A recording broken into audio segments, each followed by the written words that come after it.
Muralhas cairão, baseado no texto que está em Josué, capítulo 6, versículo 1 ao versículo 21. Abra sua Bíblia então, Josué, capítulo 6, versículo 1 ao versículo 21. Diz o seguinte, Josué capítulo 6. Ora, Jericó estava rigorosamente fechada por causa dos filhos de Israel, ninguém saía nem entrava. Então disse o Senhor a Josué: olha, entreguei na tua mão Jericó e o seu rei e os seus valentes. Vós, pois, todos homens de guerra, rodeareis a cidade, cercando-a uma vez. Assim fareis por 6 dias. 7 sacerdotes levarão 7 trombetas de chifre de carneiro adiante da arca. No 7º dia rodeareis a cidade 7 vezes, e os sacerdotes tocarão as trombetas. E será que, tocando-se longamente a trombeta de chifre de carneiro, ouvindo voz o sonido dela, todo o povo gritará com grande grita.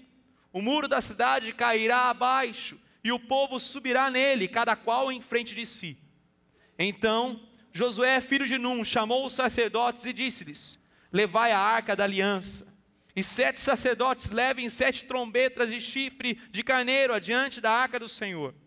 E disse ao povo: passai e rodeai a cidade. Quem estiver armado, passe adiante da arca do Senhor. Assim foi que, como Josué dissera ao povo, os 7 sacerdotes, com as 7 trombetas de chifre de carneiro diante do Senhor, passaram e tocaram as trombetas. E a arca da aliança do Senhor os seguia. Os homens armados iam adiante dos sacerdotes que tocavam as trombetas. A retaguarda seguia após a arca e as trombetas soavam continuamente. Porém ao povo ordenara Josué dizendo: não gritareis, nem fareis ouvir a sua voz, nem sairá palavra alguma da vossa boca, até o dia em que eu vos diga: gritai, então gritareis. Assim, a arca do Senhor rodeou a cidade, contornando-a uma vez. Entraram no arraial e ali pernoitaram. Levantando-se Josué de madrugada, os sacerdotes levavam de novo a arca do Senhor. Os 7 sacerdotes que levavam as 7 trombetas de chifre de carneiro diante da arca do Senhor iam tocando continuamente. Os homens armados iam diante deles e a retaguarda seguia após a arca do Senhor enquanto as trombetas soavam continuamente. No 2º dia rodearam outra vez a cidade e tornaram para o arraial. E assim fizeram por 6 dias. No 7º dia, madrugaram ao subir da alva, e da mesma sorte, rodearam a cidade 7 vezes. Somente naquele dia rodearam a cidade 7 vezes.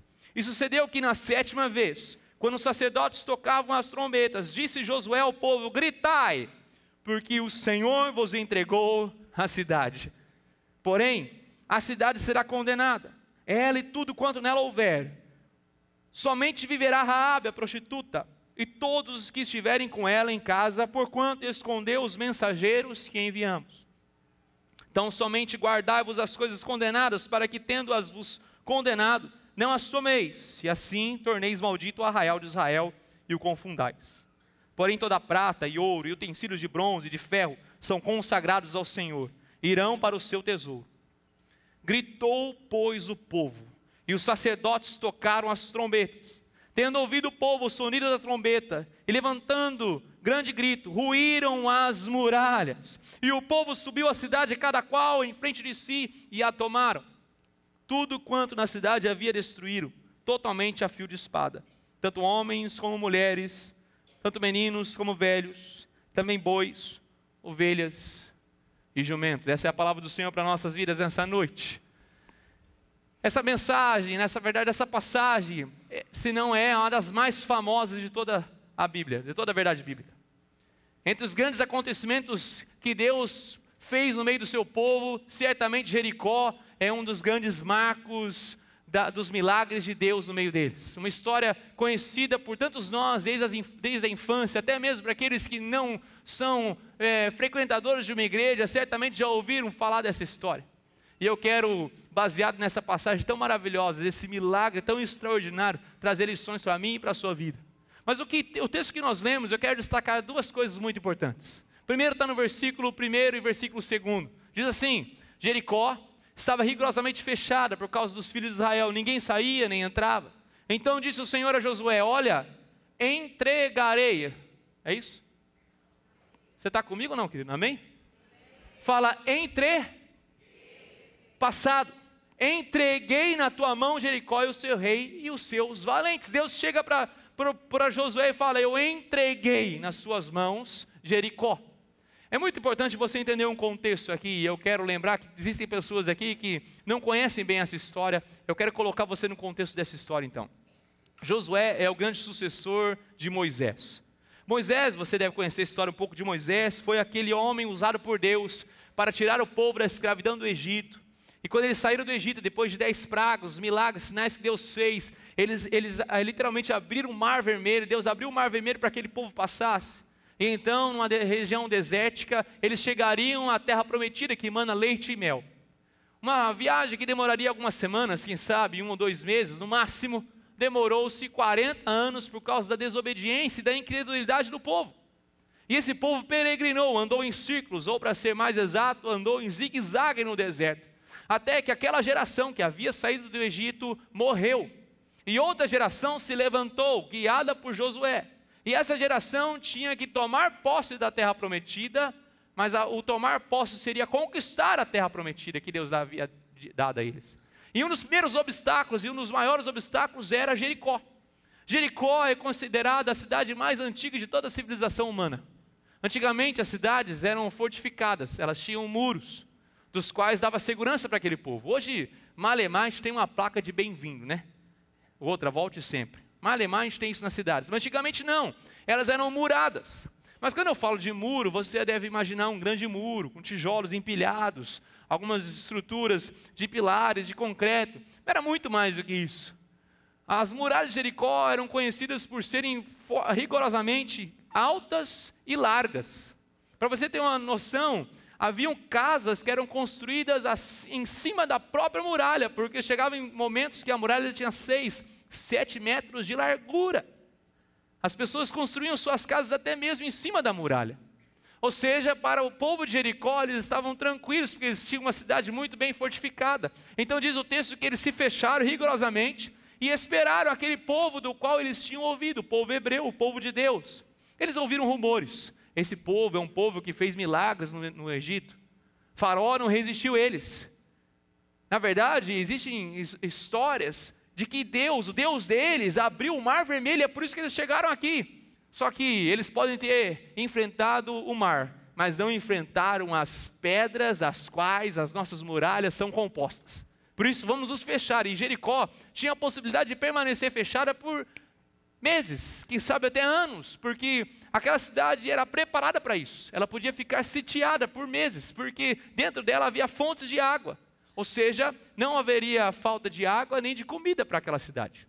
Eles estavam tranquilos. É como se eles estivessem pensando, vamos pagar para ver o que esse povo pode fazer. Mas Deus dá uma instrução a Josué. Josué, antes de dar a instrução, eu quero dizer, entreguei nas tuas mãos Jericó. Sabe o que Deus quer dizer para Josué? Josué, o povo de Jericó não sabe, eles nem imaginam. Mas essa batalha nem começou e eles já foram derrotados. Essa batalha nem se iniciou e eu já decretei a derrota deles. Essas muralhas vão vir ao chão. Mas vocês precisam fazer isso, isso, isso e aquilo. E você viu os detalhes. Durante 6 dias eles deram uma volta por dia ao redor daquelas muralhas. E depois eles começaram no 7º dia a dar 7 voltas. Tiveram que fazer uma jornada mais intensa, acordar mais cedo, dormir mais tarde. Porque haveria muita coisa a ser feita. E no versículo 20 fala o seguinte, que depois do sonido das trombetas, do marchar das pessoas, levantaram um grande grito e ruíram as muralhas, e o povo subiu à cidade e saqueou a cidade. Se eu pudesse fazer uma equação dos itens que são compostos da estratégia de Deus, se eu pudesse colocar aqui uma grande equação, para que eu e você pudéssemos entender como derrubar as nossas muralhas. Tenho certeza que você tem muralhas para serem derrubadas, e eu não estou falando de muralhas de pedras e de tijolos, você sabe das muralhas que eu estou falando. E sabe, você entrou aqui com uma situação que aos teus olhos é impossível, e realmente é grandioso, um problema grandioso, que parece esmagar as suas esperanças, que parece esmagar as possibilidades de solução, que aos teus olhos não há solução. Eu tenho certeza que você vai sair daqui encorajado por Deus, para ver com os olhos da fé essas muralhas vindo ao chão. Mas vamos ver os componentes para que isso aconteça? Então vamos lá. Primeiro, Deus falou para marchar. Não falou? Amém? Ele falou para tocar trombetas. Não disse também? Tocar as trombetas. E ele falou para dar brados, gritar. Todos são os componentes que estão lá. Para mim, vou te fazer uma pergunta. O que marchar, trombetas e brados produz? Barulho. Bom. Barulho. Quem falou barulho, parabéns. Nada mais do que barulho. Se todos nós fôssemos combinados a levantar, marchar, tocar trombetas, e aqui até tem que defender o irmão que está tocando os metais ali, falou, pô pastor, falou que trombeta faz só barulho. Não, nas minhas mãos, querido, sabe? Que nas mãos de quem sabe tocar faz música. Mas nas minhas mãos, marchar, trombetas e brados só faz barulho, só barulho. Agora é o seguinte, tem um outro componente que a gente não presta atenção, e é isso aqui, ó. Se eu pudesse colocar marchar, trombetas, brados e adicionar um componente especial que é Deus, isso faz toda a diferença. Se tudo isso for somado, olha o resultado disso tudo. Muralhas vão ruir, amém? Deus estava presente, Deus não falou assim, vai e faça isso, Deus se colocou naquela situação. Quando você lê o texto atentamente, diz que a arca da aliança ia junto a eles. A arca da aliança fazia parte daquela estratégia. E você que não entende muito o que a Bíblia diz, eu vou te explicar aqui com detalhes. A arca da aliança era a própria representação de Deus no meio daquele povo. A arca da aliança nada mais era do que um móvel muito bem feito, coberto de ouro, tinha alguns utensílios especiais dentro dela, nos quais faziam parte da história do povo hebreu. E ali, quando a arca estava presente, Deus estava presente. Se estivéssemos no Velho Testamento e a arca estivesse presente aqui nesse púlpito, todos nós falaríamos, Deus está presente entre nós. Agora, se a arca fosse removida e colocada ali na esquina, Deus estava na esquina e não estava mais aqui. É por isso que no Velho Testamento, toda vez que o povo andava, a arca ia junto. Toda vez que o povo ia batalhar, a arca estava junto. A presença de Deus. E aqui não é diferente. Deus se coloca nessa situação. Ele se coloca presente nessa situação, é por isso que as muralhas ruíram. Isso é no Velho Testamento e agora no Novo Testamento, onde está a arca? A arca é o nosso coração, querido. Deus escolheu habitar em nossas vidas, amém? Nós somos templo do Senhor, templo do Espírito Santo de Deus. Então, da mesma forma que aquele povo experimentou a presença de Deus e viram suas muralhas ruírem, nós também, que somos templo do Espírito Santo de Deus, carregamos Deus em nosso coração, nós podemos ver essas muralhas ruírem também em nossa vida, amém, querido? Glória a Deus, nós podemos ver isso, nós podemos contemplar isso, nós podemos ver as muralhas caindo. Por quê? Hebreus capítulo 11, versículo 30, diz o seguinte, pela fé, fala comigo, pela fé. Pela fé ruíram as muralhas de Jericó, depois de rodeada por 7 dias, pela fé, uma palavra tão pequena, com tanto significado, uma palavra tão pequena, mas certamente se eu distribuísse aqui uma folha de papel para cada um de vocês, uma caneta e pedisse, escreva a definição de fé, certamente teríamos definições de fé totalmente diferentes, quem sabe nenhuma igual à outra, porque independentemente se você tem comunhão com Deus, se você é um cristão ou não, se você crê ou não, você precisa de fé para viver. Você precisa de fé para viver. Costuma-se dizer que um ateu precisa de mais fé para acreditar nas suas concepções de mundo, como o grande Big Bang ou a evolução das espécies, do que nós, criacionistas, que cremos que Deus criou o mundo e o universo. Ou seja, não é você ser cristão ou não, você precisa de fé. O problema é que muitas vezes nós queremos a nossa própria definição de fé. Hebreus capítulo 11, do qual nós vamos basear a palavra hoje, nessa noite, ele fala sobre fé, ele define muito bem a fé, e é isso que nos deixa assustados. Por quê? Porque Hebreus 11 tira a fé das nossas mãos e traz a definição correta de Deus para as nossas vidas. Hebreus 11 tira a fé de ser manipulável, e nós vamos ver isso. Mas antes de falar sobre o que é fé, eu quero escolher aquela estratégia de falar primeiro do que não é fé, para que possamos entender e compreender muito bem isso. Então, primeiro, o que não é fé? Fé não é uma fórmula. Muitas pessoas acreditam que precisam encontrar a fórmula. Fé não é uma fórmula. Não é uma fórmula que algumas pessoas são detentoras delas. E existem muitos religiosos que acreditam: eu desenvolvi a fórmula da fé. Se vocês me seguirem, se vocês fizerem conforme eu estou dizendo, as coisas vão acontecer na sua vida. Se você falar que nem eu, se você cantar que nem eu, se você agir que nem eu, então a fé será liberada em seu coração. Fé não é fórmula. Fé não é algo matemático e nós somamos e achamos. Fé não está nas mãos de poucos. Fé é dom de Deus. Deus dá fé aos nossos corações. Fé não é uma fórmula. Mas fé também não é uma força, ou um poder, ou alguma coisa transcendental. Não. Tem pessoas que pensam que fé está desassociada de Deus. Por exemplo, eu estou aqui, Deus está aqui, e fé em outra dimensão. Então eu de alguma forma atinjo o grau da fé, que dispara um poder, eu não sei, um raio, um Shazam, alguma coisa, e aciona Deus para me abençoar. Não, fé não é algo que eu manipulo. Fé não é algo que eu manipulo para que Deus seja manipulado, para que Ele atinja os meus desejos. Isso se chama gênio da lâmpada. Lembra do gênio da lâmpada? Ela esfregava a lâmpada e saía o gênio. Fale os seus pedidos, eu vou conceder todos. Não, Deus não é manipulável, a fé não é manipulável. E Hebreus 11, capítulo 11, fala sobre uma fé que não está nas nossas mãos, que não está na nossa manipulação. Mas é por isso que nós, o coração do ser humano, cria tantos ídolos. Os ídolos são manipuláveis. Os ídolos fazem o que queremos, porque eles são iguais a nós. Os ídolos são a projeção de nós mesmos, seres manipuláveis. Deus não é um ídolo, Deus é Deus e pronto. Ele não é manipulável por nada. É por isso que ele sopra como o vento, você não sabe de onde vem nem de onde vai, ele é soberano sobre todas as coisas. Fé não é o mesmo que esperança. Fé é muito diferente de esperança. Por exemplo, eu espero que chova amanhã. Eu espero que chova, mas eu não sei se vai chover. Mas eu espero. Eu tenho esperança que amanhã chova. Isso é esperança. Agora eu vou falar para você o que é fé. Eu espero que chova amanhã. E como bom fazendeiro, eu plantei hoje. Eu espero que chova amanhã.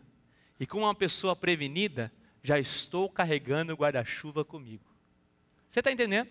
Fé é a esperança um passo à frente. Esperança ficou ontem, hoje é fé.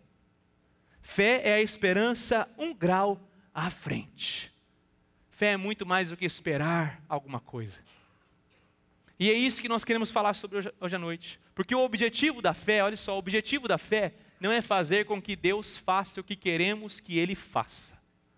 O objetivo da fé não é manipular Deus. Pelo contrário, o objetivo da fé é levar a viver de acordo com o caráter e as promessas de Deus. Esse é o objetivo da fé, é imputar sobre as nossas vidas o caráter e as promessas de Deus. É isso que Deus estava fazendo no meio do povo hebreu, guiado por Josué. Mas pastor, peraí, eu estou pegando o seu raciocínio, eu entendi. Você está falando que quando Deus está presente, as muralhas caem. Ou seja, o grande ingrediente não foi marchar, não foi trombetas, não foi o grito, não foi estratégia, foi Deus, ponto final. Eu entendi. Então por que Deus pediu para o povo marchar? Por que Deus pediu para o povo tocar trombeta? Por que Deus pediu para o povo gritar? Depois de 6 dias, no 7º ainda fez aquela jornada toda. Ele estava brincando, Deus brinca com a gente, o que está acontecendo? Não. Deus quer que a nossa fé passe pelo teste dos 7 dias. Fala para a pessoa que está do outro lado, sua fé tem que passar pelo teste dos 7 dias. Sua fé tem que sobreviver aos 7 dias. Deus estava testando. Para Josué ele já tinha dito, eu entreguei. Josué, está acabado, essas muralhas você vai ver ao chão. Só que você vai ter que marchar durante 6 dias. O povo todo. E no 7º dia vocês vão ter que fazer 7 voltas. Vocês vão tocar a trombeta, vão gritar. Não pense que quando Deus chegou ali, aliás, o povo de hebreu chegou na muralha, e no 2º dia, alguém falou para o outro, olha, eu vi uma rachadura. Eu vi a muralha rachada ali. Eu vi alguma coisa, um buraco ali. Não. Ou então no 3º dia, eu vi, você sentiu um tremor de terra? Você sentiu?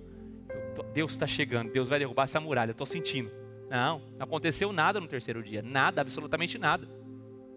E no quarto dia? Não, no quarto dia, pó da pedra caiu. Gente, está tremendo tudo.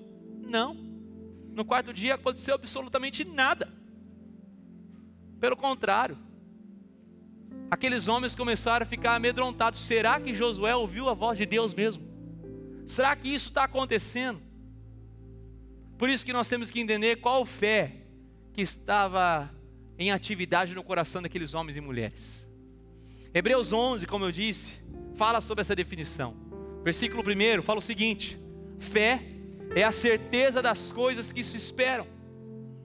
Olha só o que eu falei, a certeza das coisas que eu ainda espero. A fé é a esperança um passo à frente. Eu tenho certeza daquilo que eu ainda espero. Eu espero ver meu casamento restaurado. Eu não tenho só esperança, eu tenho fé. Eu espero ver meu filho voltando aos caminhos do Senhor. Eu não só espero, eu tenho fé. Eu espero a minha vida ser curada sentimentalmente de coisas do passado que fizeram para mim. Eu não somente espero, porque eu estou na presença do Deus Altíssimo, Ele caminha comigo e essa muralha vai vir abaixo. Eu tenho fé, eu não só espero, eu tenho certeza. E não só certeza, eu tenho convicção de coisas que eu ainda não vejo, eu não consigo contemplar. Aqueles homens e mulheres rodeando Jericó, eles não viam nada.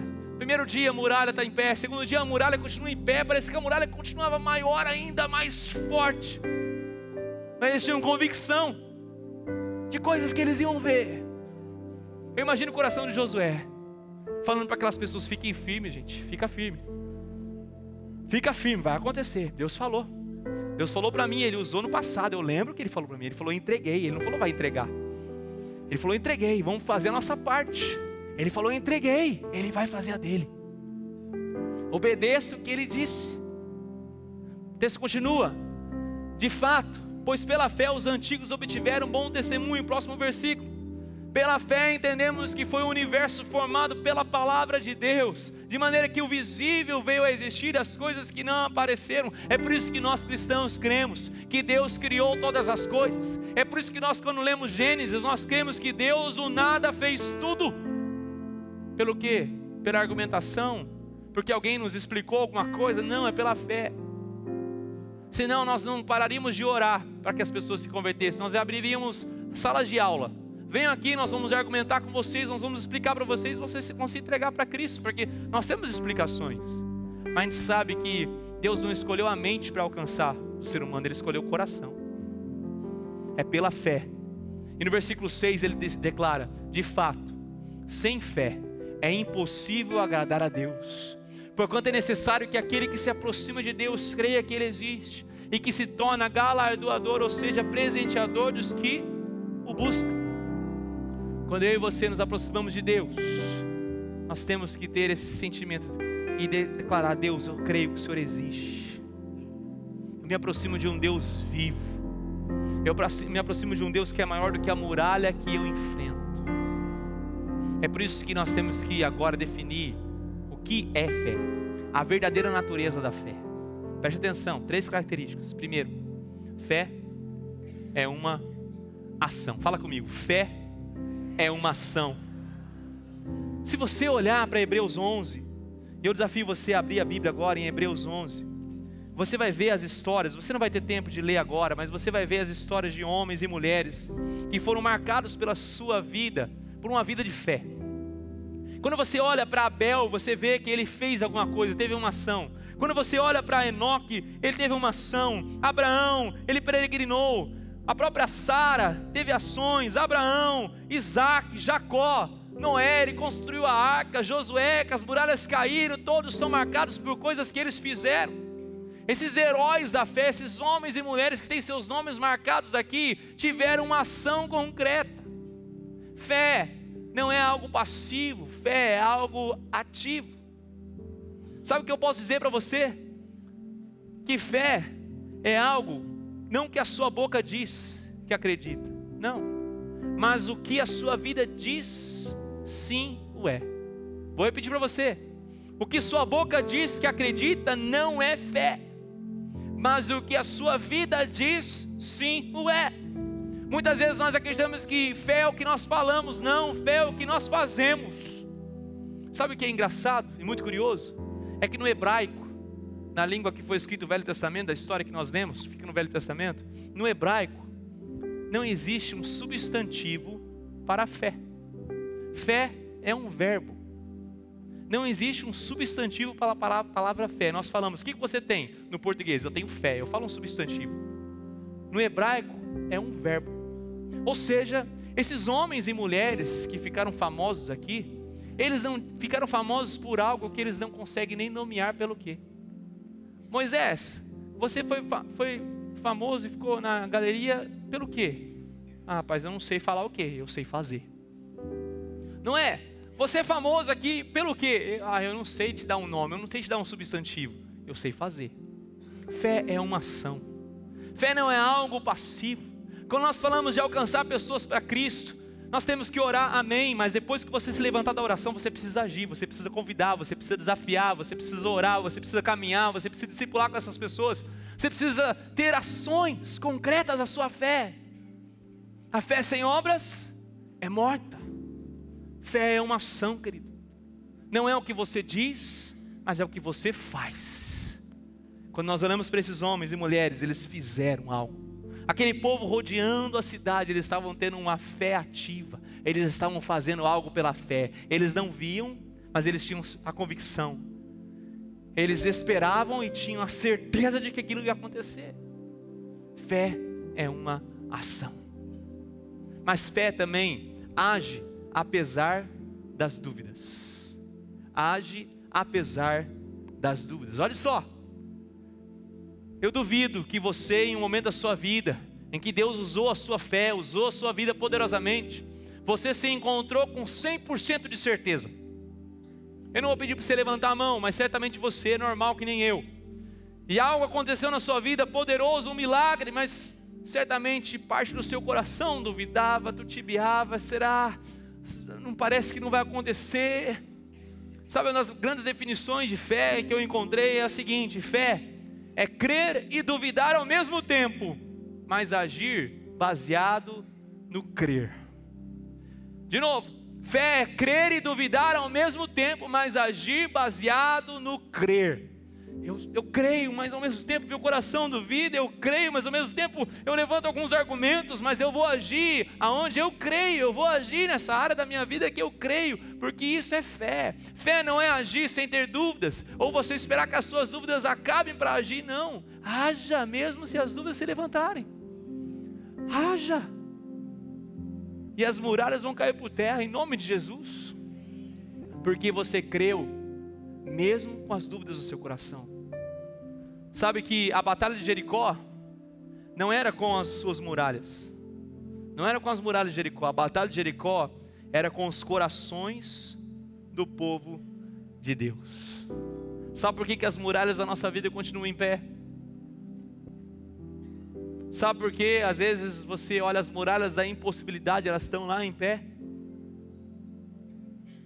Porque a batalha não é contra elas, a batalha está acontecendo no meu e no seu coração. É no meu e seu coração que titubeam, que duvidam, e você age na dúvida, em vez de agir na fé concreta. Anselmo de Cantuária, ele certa vez escreveu, é um pai da igreja, viveu no século X, no século XI, ele escreveu o seguinte: com efeito, eu não busco compreender para crer, mas creio para compreender. Efetivamente creio, porque se não cresse, não conseguiria compreender. Olha só que ele falou: não busco compreender para crer, mas eu creio para compreender. Ele está dizendo: olha, meu coração às vezes duvida, questiona, mas eu não dou lado para isso, eu vou continuar crendo, e um dia eu vou compreender, um dia isso vai vir ao meu coração, mas eu vou agir em crença. Aquele povo de Jericó agiu crendo: Deus há de derrubar essas muralhas, Deus há de ruir as muralhas, pois eu vou crer, eu vou confiar, eu vou ter essa fé inabalável, que age apesar das circunstâncias. Sabe por quê? Porque a fonte da nossa fé é revelação e não explicação. É revelação de Deus e não uma explicação. É por isso que nós oramos para que Deus alcance as pessoas, porque nós sabemos que as pessoas precisam ter uma revelação de Deus aos seus corações. É por isso que nós somos motivados a pregar o Evangelho, porque nós levamos a revelação de Deus, a verdade do Evangelho sobre as nossas vidas, para as pessoas que nós amamos. E se você ama verdadeiramente, se você diz que ama as pessoas, você leva o que você tem de mais precioso, que é o Evangelho. Não adianta, eu amo as pessoas, mas você não leva a essência da sua vida, você não leva o ar que você respira, espiritualmente falando, que é Jesus Cristo. Então que amor é esse? Eu gosto de conviver com as pessoas, gosto de conviver, fazer churrasco com as pessoas, mas eu não levo Jesus para elas. Que amor é esse? Eu creio para compreender, diz Anselmo. Eu creio para compreender. Terceira característica da verdadeira natureza da fé é o seguinte: fé que se aprimora na impossibilidade. Amém, queridos? Uma fé que se aprimora, se aperfeiçoa na impossibilidade. E eu quero dizer, quem sabe você, mulher, que está tentando engravidar há anos e não consegue. Quem sabe você que está tentando consertar seu casamento há anos e não vê nada acontecendo. Quem sabe você que está arrastando uma vida sem felicidade, sem satisfação, nada acontece. Quem sabe a sua vida financeira está uma bagunça há tanto tempo, nada acontece, nada acontece. Você se deixa levar pelas muralhas da impossibilidade da sua vida.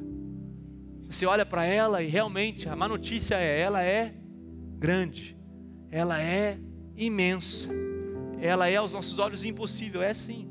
Mas a boa notícia, as boas novas é que Cristo está em nós e Deus pode derrubar todas as muralhas. Ele já fez isso no passado, Ele pode fazer na sua vida hoje. Ele pode restaurar o seu casamento, Ele pode restaurar o seu relacionamento com os seus filhos, Ele pode restaurar a sua vida profissional, a sua vida espiritual. Ele pode te livrar dos vícios, Ele pode te livrar de todas as coisas. Assim como nós vamos ver daqui a pouco, homens que tiveram essa experiência no face a face, onde as muralhas caíram na vida deles, porque eles creram num Deus Todo-Poderoso que estava presente em suas vidas, e eles viram com os olhos da fé, tomando posse, uma fé ativa de que Deus pode fazer coisas grandes, inimagináveis, coisas tremendas. Olha só, como você responde às impossibilidades da sua vida revela a natureza da sua fé. Como eu e você temos respondido às impossibilidades da vida, revelam a nossa fé. Conta a história aqui, Robert Morrison, um evangelista britânico, que foi missionário para a China. Ele tinha um coração para a China. E na sua viagem missionária, indo para a China pregar o evangelho, o capitão daquele navio, de forma sarcástica, perguntou para Robertson: você pensa que você vai fazer o que na China? Você pensa que você vai converter a China, Robertson? Então Robertson disse para aquele capitão: não, eu não, mas Deus vai. Deus pode todas as coisas. Deus é maior do que a China, Deus é maior do que a Coreia do Norte, Deus é maior do que qualquer outra seita, religião, grupo. Deus é maior do que qualquer muralha que esse mundo possa construir, querido. As muralhas desse mundo, as muralhas suas e minhas, as impossibilidades, ainda não experimentaram o que o nosso Deus é capaz de fazer. Não experimentaram isso. É por isso que Hebreus deixa bem claro, versículo 30. Pela fé ruíram as muralhas de Jericó, pois depois de rodeada por 7 dias, foi pela fé. Essa fé de qual nós falamos. Essa fé que age apesar das dificuldades, das dúvidas. Essa fé que é uma ação. Essa fé que é aperfeiçoada nas impossibilidades. Então, se levantar na sua vida uma impossibilidade, uma muralha intransponível, glorifique a Deus. Porque é uma oportunidade dele fazer um milagre. Sabe por quê? Deus quando quer fazer coisas grandes, Ele escolhe os pequenos. Deus quando quer fazer milagres, Ele escolhe o impossível. Hebreus 11, versículo 1, 2 e 3, presta atenção. Hebreus 12, versículo 1, 2 e 3. Portanto também nós, visto que temos a rodear-nos tão grande nuvem de testemunhas. Qual grande nuvem de testemunhas que o autor aos Hebreus, no capítulo 12, fala? Todas as testemunhas que foram escritas no capítulo 11, todos aqueles homens e mulheres, a galeria da fé, aqueles homens famosos, pelas coisas que eles nem mesmo sabiam dar um nome, que era uma ação. Temos essas testemunhas a nos rodear. Olha só esses exemplos, o autor está falando. Olha só todos esses exemplos que eu estou te dando. Então, desembaraçando-nos de todo o peso e do pecado que tenazmente nos assedia, corramos com perseverança a carreira que nos está proposta. Próximo versículo. Olhando firmemente para o autor e consumador da fé, Jesus. Vamos ler juntos? Olhando firmemente para o autor e consumador da fé, Jesus. Jesus é o autor e consumador da fé. Ele fala: olhe firmemente para Ele, olhe firmemente para Jesus. Não são as suas estratégias, não é a sua capacidade. Ele fala: olha, aquele povo no Velho Testamento tinha sombra, nós temos a realidade. Portanto, baseado naqueles exemplos, olhemos firmemente a Jesus. Sabe que as pessoas olham para nós e falam assim: olha, essa pessoa, esse homem, essa mulher não tem explicação a não ser falar que ele crê em Jesus Cristo. Será que você e eu temos um outro tipo de explicação a não ser a fé em Cristo Jesus? Será que somos motivados a fazer coisas além da fé? Será que a nossa vida tem uma outra resposta? Se a sua vida ou a minha vida tem uma outra resposta além da fé em Cristo Jesus, nós não estamos sintonizados com eles, e nós não vamos ver as muralhas caindo. Os homens e mulheres que rodearam Jericó não tinham explicação a não ser a fé que eles tinham em Cristo Jesus. Terceiro dia nada, quarto dia nada, sexto dia nada, não aconteceu nada, até que no sétimo dia eles deram as 7 voltas, e então tocaram as trombetas, e eles gritaram, e então as muralhas ruíram, porque eles obedeceram, eles fizeram pela fé, pela fé. É muito interessante que o autor aos Hebreus fala: ó, nós olhamos agora para Jesus, e quando olhamos e entendemos o nome de Jesus, Jesus quer dizer salvação, Salvador. Quando olhamos para o Velho Testamento, Josué é a forma hebraica do nome de Jesus. Ou seja, no Velho Testamento era Josué, no Novo Testamento é Jesus. Quando olhamos para Josué, nós vemos que Josué apontava para Jesus. Ou seja, quando olhamos para Josué guiando aquele povo ao redor das muralhas, era o que Jesus viria fazer no Novo Testamento, quando ele foi para a cruz e derrubou as muralhas que nos separavam de Deus. As muralhas da impossibilidade em Cristo Jesus foram derrubadas. Jesus é o nosso Josué, Jesus é a nossa salvação, é Jesus o autor e consumador da nossa fé. É por isso que Hebreus fala: olhando firmemente para Ele. Quais são as suas muralhas?